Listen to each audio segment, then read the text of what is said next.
Andito kami ni Dwayne. Andun sila si Dwayne at si Luan. Nasa tricycle, hinihintay kami. Nakakita ko ng ihaw-ihaw. Diba? Ayun o. Nag-order na ako ng isaw. At saka ng taba. Paborito ni Dwayne. Oy. Ayan o. Okay na po ba? Okay. Niluluto pa. Ay, shoutout po muna, kuya. Shoutout po. Shoutout po sa vlog. Hello po, sir. Sarap ng kain. Kakagat na eh. Higlang nakain ko.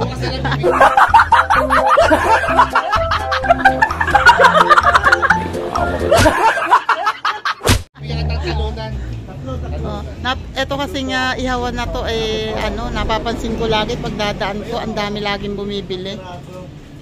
Kaya ngayon, nagkaroon ng pagkakataon. Try natin. Ngayon lang ako nakabili dito eh. Gabi pa ang dati ano lang to, yung parang payong lang na malaki ang bubong. Ano po? Ngayon mayroon na siyang bubong dito na yero. Improving.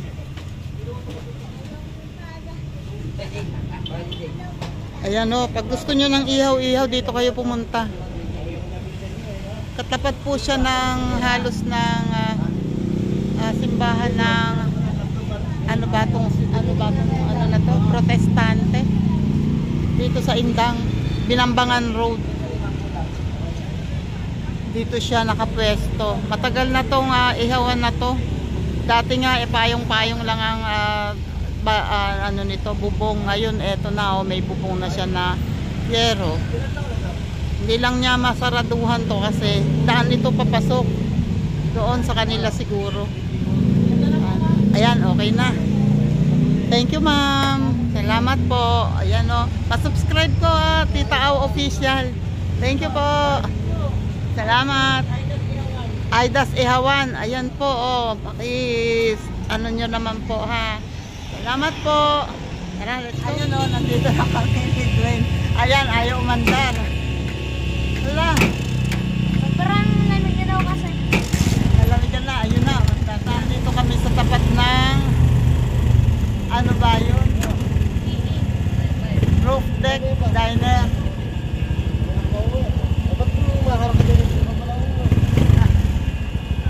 Roof Deck Diner. Dito kami, ayan o. Parang dito yata yung Only Wings. Dito yata kumain si na Lori noon. May billiard table sa baba. Ayan na. Bababa na kami. Ito yung binila namin, no? Isaw yan at lungko. At saka pisngi ang gusto ni Dwayne.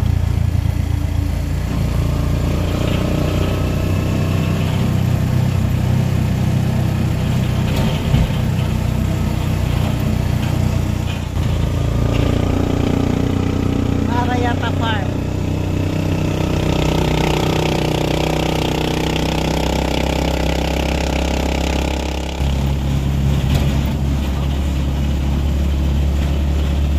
Marami pang tao kanina dito nung dumaan kami sa taksiyan. Ngayon mukhang nakalis na. Wala na yung maraming sasakyan yata. Maraming sasakyan dito kanina eh. Taksiyan sa Kubo. Ayan, andyan pa oh.